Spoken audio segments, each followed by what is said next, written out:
Welcome to the Transform Sales Podcast, where forward-thinking business leaders come to share their experiences and ideas, learn from each other, and amplify their results together. All right. Dave, we are live. David Lemus in the house. David, how you doing today? Doing great, Eddie. How about you? Doing great as well, my man. Great to have you on the show. For Awesome. the audience, the guys that have never met you, I've been working with Lemus. We met a while back. We have worked at two different companies. We have met each other. So it's amazing to see your growth and now today to be interviewing you. David, for the audience that do not know you yet, why don't you tell us a little bit about your background and how you came into the sales scene? Tell us a little bit about how you got into sales outsourcing. Awesome. Well, thank you, Eddie, and thank you for the opportunity. Um, well, on my side, I came a long way. I actually have 12 years of experience working in, I would say, BPO industry, B2B sales in different, let's say, spaces, so to speak. I started 12 years ago as an agent, sitting down on the phones doing B2C and doing sales myself. Um, and from there, I started to kind of work my way up in different roles. I became a supervisor. I've been a manager. I've been a trainer. I've been a head of department. I've been director of different divisions and a VP of sales in a technology company as well. And I guess throughout these years and all these experience, it has basically led me and my partner to be able to create SalesStrategy. And SalesStrategy was born from, let's say, all the different lessons learned of what works and what doesn't work. What should I do? What should I not do? And that's how we became, or that's how we came to build SalesStrategy. We're based in Medellin. We've been operating for a while now, and we have a team of 50 people at this moment. So very excited to see the growth and the acceptance we have not only from our clients, but from the talent, the pool of talent that we have in the region. Okay, wonderful. That's an interesting number. 50 people already working with different customers, different regions. You mentioned an office in Medellin, but continuing to grow. Before we started rolling the cameras, you were mentioning some expansion in the office that we're going to talk about that a little bit later. Yep, For that's right. now, thank you for sharing the journey on how throughout different roles, kind of like started from the bottom. Now we're here, right? Doing the deeds, rolling up your sleeves, pulling up the phones, doing the cold calls, managing teams, and now leading your own company. Why don't you tell us today the customers for sales strategy? Who would be the best fit? We have different line of services, but I guess today we're going to focus on sales and services as a service or appointment setting. We can talk about the other line of service probably on a different occasion, but one of our, let's say, fortes or strong offerings is basically appointment setting. Okay. Um, Industries we have been able to have a great fit have been mainly the fintech space, technology overall, but I'll say probably fintech is where we have found a sweet spot, and reaching out to financial leaders, right? Our customers offer um, financial solutions to leaders financial leaders in companies, anywhere from director and above. We our teams have been able to have successful conversations, and it's not just that we hire employees with this background, is that our training and our onboarding for employees emphasizes a lot on getting the teams ready to have these type of conversations. Okay, wonderful. So there's a level of training a team, deploying the execution, and you mentioned we have a few different services. We're going to talk about appointment setting today, which actually, now that you're sharing that service, I also would like to hear a little bit of a success story around that service. So you were Yeah. mentioning that this is great for fintech companies to also target financial leaders. Are there any, as you share with me a success story and with the audience, around this appointment setting service, the impact that you can make with it? Why don't you tell me a little bit more around who is this for? So you mentioned fintech companies, any geographies in particular, any languages in particular? So the job that we do overall is, like you said, appointment setting, top of the funnel. We schedule those qualified meetings for our customers, but um, this has, and this again comes back from the experience and everything that we've been doing in the past. And um, all of our experience is based in the United States and Canada, North America. Um, and primarily, obviously, English speaking. We don't do any other language just because we already master having, let's say, business conversations in English. So if I have anybody that speaks a different language, um, okay, fantastic, but we won't be able to have those business conversations. So English is something we master already. United States and Canada, it's already a territory we know. We have quality data of companies in the US and Canada. Okay, you mentioned quality data. That's going to be my next question around along the lines of the success story. Give me an example of a customer that you work with. You don't have to mention the brand, but tell me, let's start with how do you generate the lead list that you use to then do the outbound to book the appointments from your service? How do you create the lead list? We generally start with our clients during the onboarding phase. We request three personas, so three different profiles you want to target. It's important that clients provide us that information so that we know at least where do we want to start, right? With this, we combine that with messaging, but the lead list overall is we use our database, we gather, we kind of hone in on different personas, and we connect that with the messaging to make sure that we're speaking the language of the person that we're reaching out to.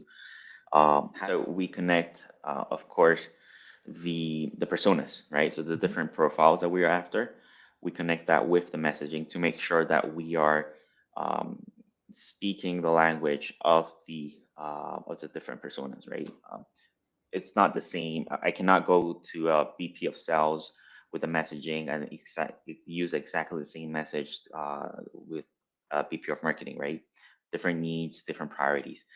But this pull process, we we use the criteria provided by the client. We then cleanse the list using suppressions list or DNC list provided by the client to make sure we're not reaching out to existing customers or uh, previous prospects that have expressed that they don't want to be contacted. Once we have the final list, we then distribute this list within the team.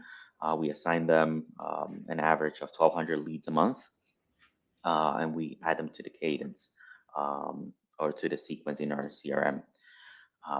We measure each profile on one sequence, and then that means we'll have three different sequences at the beginning, and then we start to kind of measure the results of each. Okay, that was gonna be my next question, the sequencing. So you said back to the targeting. You request that at the beginning from your clients, you typically ask for three different personas. And then you map out the touch points, the messaging, the scripts, the templates for those three different personas. Each one of your resources, of your reps, is going to work around 1,200 leads per month. And now they have sequences that they can execute, three sequences on those 1,200 contacts, and they're going to start sending those messages. So this is when we go to the sequences. Now, on average, how many touches does your sequences have, and what channels do you guys use when you do outbound? Our sequences have 9 touches, and these 9 touches are spread out in 2 weeks' time overall. We have a combination of phone call, email on LinkedIn.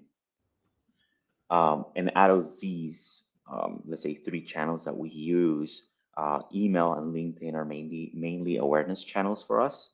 And the most success that we have are really from cold calls, right? So cold calling, it's strong, let's say, um, quality, or let's say a strong or strength that we have, sorry, a strength that we have as a team called being able to have those conversations with the leaders in the companies and spark interest and get people to come to the appointment.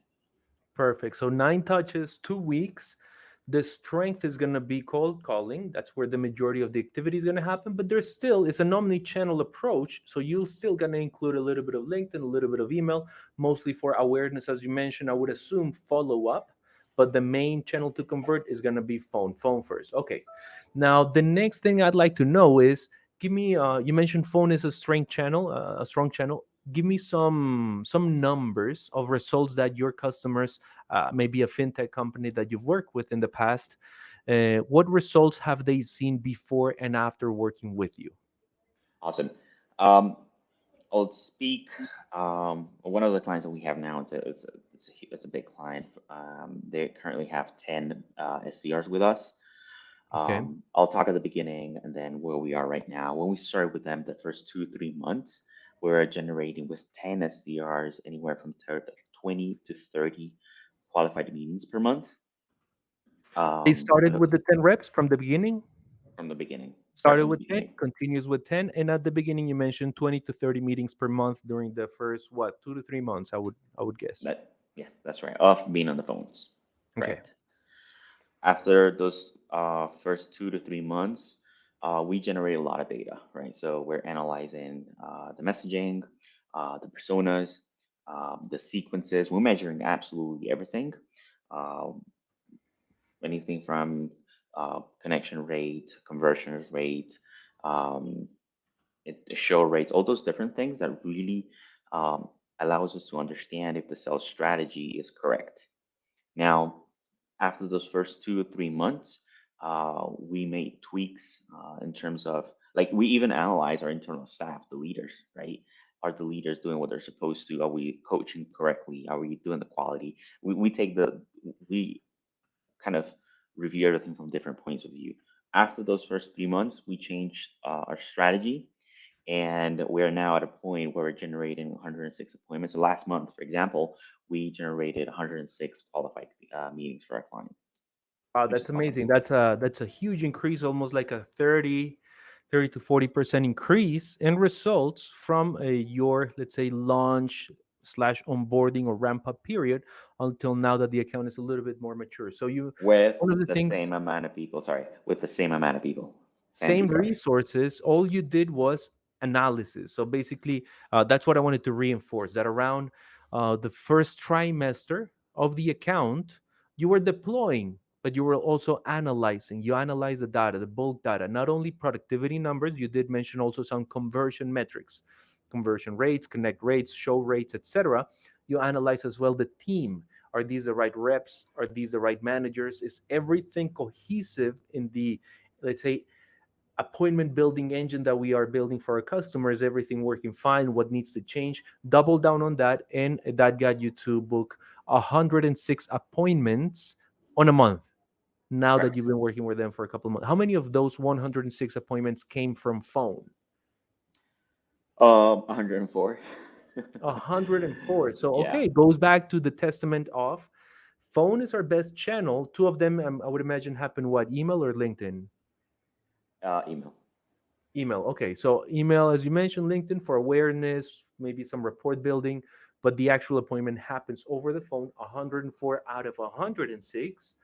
Very good. Now, when it comes to, you already hinted at reporting, which is one of the other things that I like to touch on. What sort of platforms, reports do you create, and how can your customers receive that information? Is it through a spreadsheet? Is it through recurring meetings? Help us understand that, please. Collaboration is key for us. Collaboration from sales strategy with our clients. When I say collaboration is key, means that we want to provide our clients with visibility in a way that's organized and with the metrics that are needed. We use Power BI to report on activity, on results, um, and this is this report is provided to our clients on a weekly basis on the performance. We also have weekly meetings with our clients to talk about the performance of the team. Um, Basically, hey, what we're doing, what's working, what's not working, what we're going to do, and where we need your help. Those are kind of the basic things that we cover. Um, and it's not just waiting on a week to week basis to say, hey, this is what's going on.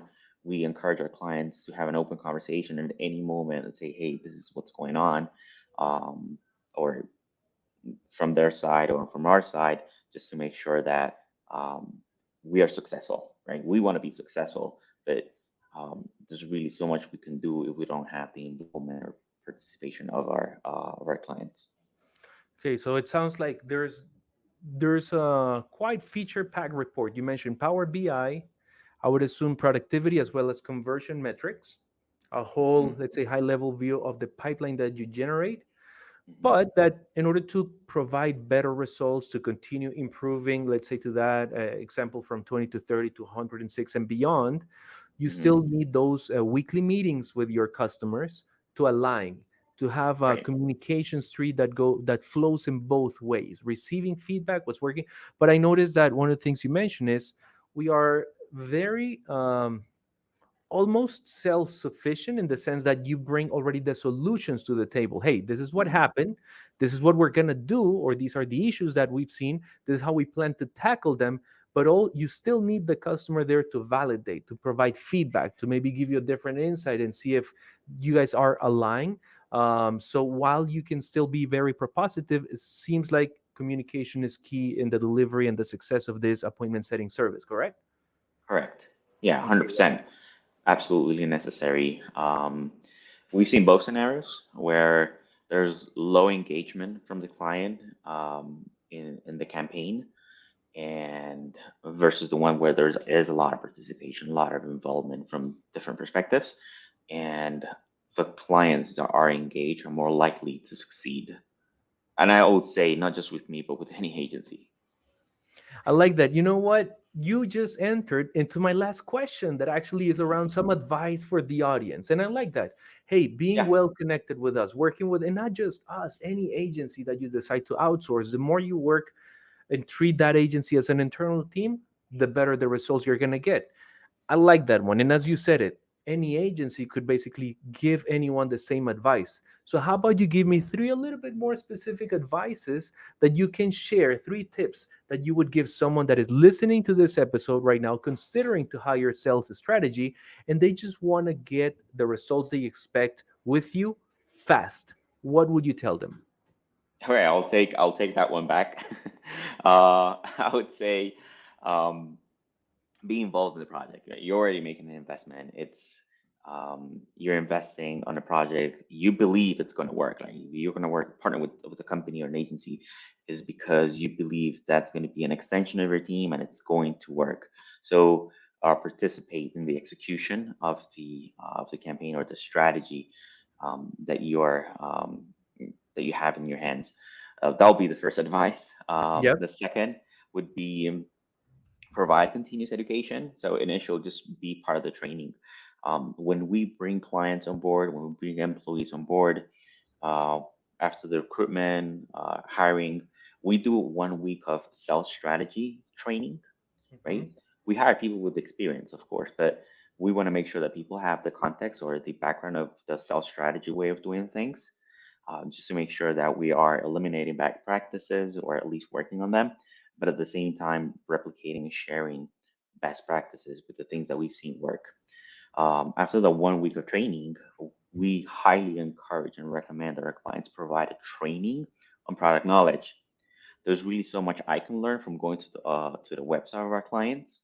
The real experts of the product are our clients, right? So they will really provide a lot more context, and not just the initial onboarding training. I've seen something that really works is 2 weeks after, a month after, at least during the first 3 months, be involved in reinforcing, right? We all know that I come from a trainer background. Yes, you, Eddie. That's how we met. And we know that people only retain about 25% of what they're being taught, right? And you cannot really expect people to learn 100% of what you're telling them. But as you expose them on a day-to-day basis, you're exposing them to the calls, having those conversations, and then you reinforce 2 weeks later, they can say, "Oh, that makes more sense, right? Now I know what to say." And then a month later, they'll come with questions, and then you'll answer those questions, and then cover additional topics. Then it starts to click in a lot more. When that knowledge is there, they're more consistent, they're more comfortable on the phones, and the meetings each time will be more qualified, which basically means the show rate will be higher. Right. I And then the like that. third one, yeah, Let's go for the third one. Yes. yeah, the third one would be have clarity on the personas you want to target. If you know your target audience, um, that's already a huge step ahead. Because then what we do is we'll start kind of uh, focusing on those different personas at the beginning. If there is no clarity on the personas, the target audience, well, that is just a different focus because um, uh, you will need to be aware that you need to make an investment, just trying to figure out who your ideal target audience is because Hmm. we'll be A/B testing basically. Oh, we're going to target financial leaders. We start prospecting financial leaders. Oh, they're not the ideal personas. It turns out that we already invested in 3 weeks to a month of activity. Results, no results. Let's test different personas or maybe a different industry. So having clarity on your target audience will make a huge difference. Okay, clarity and alignment there. So to recap, be involved. I like that. Is what we had reinforced before. The more they become participants, not just as stakeholders of this purchase, the better the purchase will be. The more results it will yield. This partnership. Number two, educate.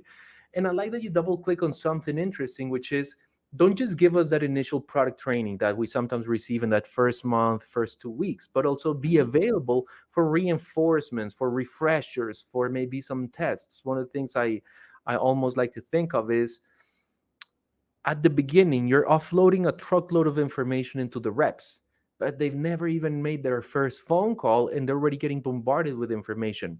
So, fine, give them that initial training, allow them to test their knowledge on the field, making some calls with some prospects, then come back, reinforce, and sometimes even the same content speaks to you a little bit later, almost like when you reread a book and you read it when you had 20, when you were 20 or in your 20s, and now you're reading it back in your 30s, and it speaks to you a little bit different, right?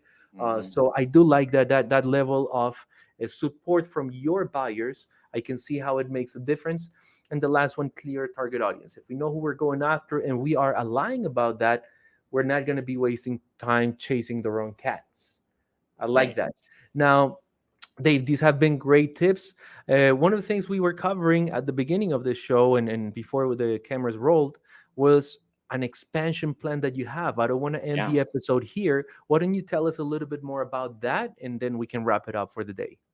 Yeah. Thanks for the space. Basically, we're in a new office. I'm not sure by the time that we actually roll out the podcast how long it's going to be, but we've been here for a week in the new office. Actually, this will be a second week. We have a team of 50 people, and we are at 50% capacity. Right? What that means is we have the capacity to have 100 people here, and roughly, just to kind of give you context, the office space that we have right now is about 4,000 square meter, a little bit higher than that. Okay. And um, to have availability for active position, it's 100. We have a 50% capacity. We have a conference room. We have a private office for when any of our clients decide to visit their team here in Colombia. They have a space, a private office here. And then the right next to us, there's an office available, which is 2,000 square meters, which whenever we're about 90% capacity and we continue to grow our pipeline, we will then take on that additional space and expand our office. It will all be all communicated internally. Okay. But yeah, like I think that, um, and probably this is why we decided to come to the office is we started as a remote company, and Hmm. a lot of people may not agree with me on what I'm about to say, but we when we started a remote company, it didn't work for us as a remote having people employees remote, meaning having their support team in the office, the managers, quality, having workforce, having all those different positions that support the BDRs or the SDRs wasn't working for us. When we start to bring employees to an office, that's when we start to see the results. And that's why we try to make this space a warm place for them, a nice place, something that they enjoy, and it feels like a place at home, right? So that's basically the office that we have right now, and planning to expand and maintain the culture that we have. Awesome, David. Well, first of all, congratulations for the audience listening in, considering sales leaders, business leaders, considering to hire sales strategy. It sounds like this office, while the team is going to be remote to the headquarters, maybe a company in Europe, a Hmm. company in the States looking to grow in the States, the team is going to be remote for them. But the employees, the reps that they hire through sales strategy, they're going to be located in an office, Right. brand fresh new office, great vibes, and where you can have a little bit of a better control over the management, the ramp up, the alignment, the adjustment and upbringing of accounts. So that overall translates into better results for your customers, more Hmm. appointments because you mentioned, hey, we did start working remote, and it's when we went to the office working on site that we saw the impact of all these extra Hmm. resources that we put onto the table, which translated into more meetings, better results, more ROI for our customers. Right. 100%. Awesome, David. Well, thank you so much for sharing all those number one, growth plans, number two, the services and who these services are for. If there are any fintech, financial services companies, business leaders, revenue leaders out there in the audience, and you are considering to work with Sales Strategy, you can find them in the Cloutas Marketplace. David, anything else you would like to share before we wrap it up? No, I think we're good. We're open to have any conversation you guys interested in our services, and yeah, let's keep at it. Awesome, David. Thank you so much for your time. Hoping to speak with you on the next one. And for the audience, stay tuned. There's more coming. See you guys.